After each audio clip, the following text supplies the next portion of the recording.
clip de Pascal Comlade et de Garland Jeffreys et sur la scène des transmusicales de Rennes 92, Sonic Youth. Fondé au début des années 80 dans les derniers feux de la New Wave new-yorkaise, Sonic Youth a traversé le mouvement hardcore après avoir participé aux symphonies pour guitares électriques de Glenn Branca. Ces grands frères du rock alternatif américain, découvreurs de jeunes talents pour leur maison de disques, n'ont rien perdu de l'enthousiasme innovateur de leur début.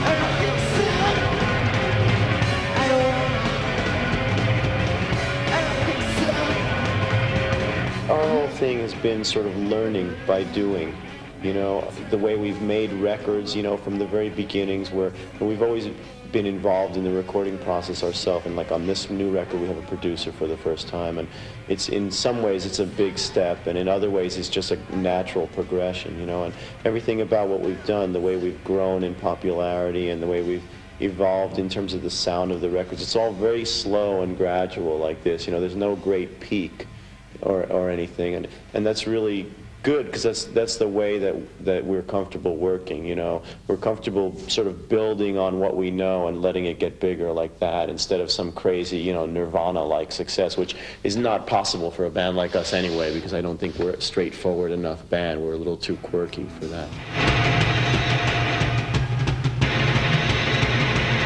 The live band is still, in a lot of ways, pretty much the same as it was in 1983 or something like that, you know.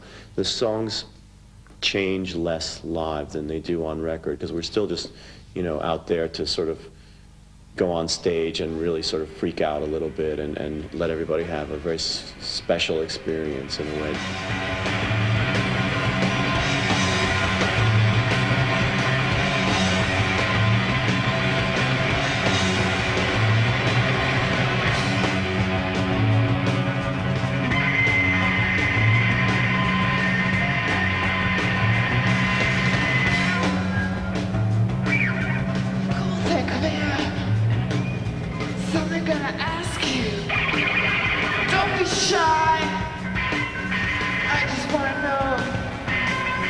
What do you do for me?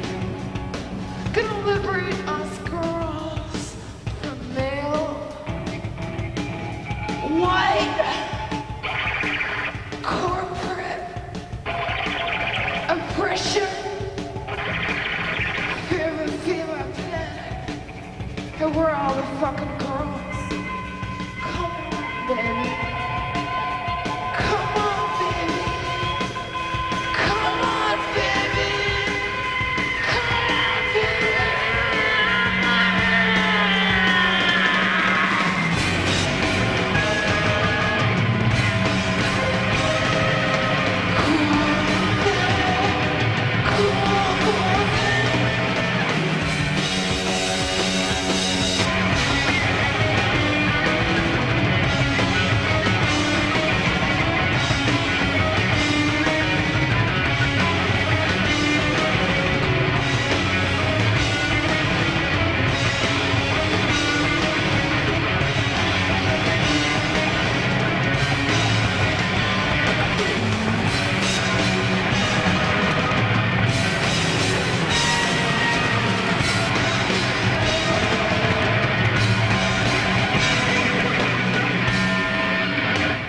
I think it was very unique in New York, what was going on there, because you had all these different tendencies sort of coming together in one place. You had all this exciting visual art going on, all this new painting again, and minimalist music from whether it be like rock, like Glenn Branca and Rhys Chatham, or like more sort of composer-oriented like Philip Glass and Steve Reich. I mean, all that stuff was happening at once. And you had these bands revitalizing song format, like the new wave bands, like the Ramones and Talking Heads and Television and Blondie and Richard Hell. And then, you know, beyond that, you had these sort of art school dropouts doing no wave music, where they were deconstructing it down to like just simple primitive rhythmic elements, you know, sort of almost foregoing melody. And all that stuff was happening at the same time. It was very interesting.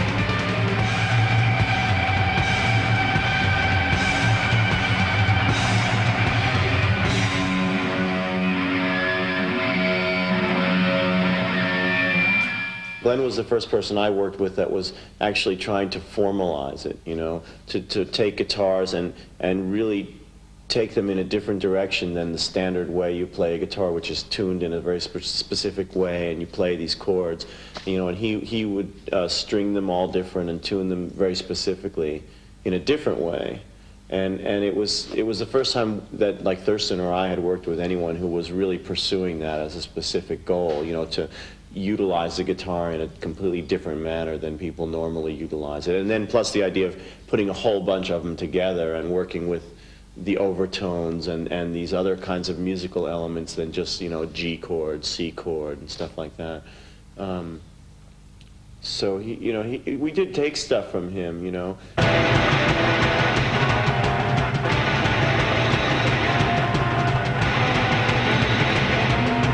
We just feel like musicians that are playing rock and roll and furthering it in a certain direction because of the way that we work with it, but really still just seeing it as a continuation of rock and roll music.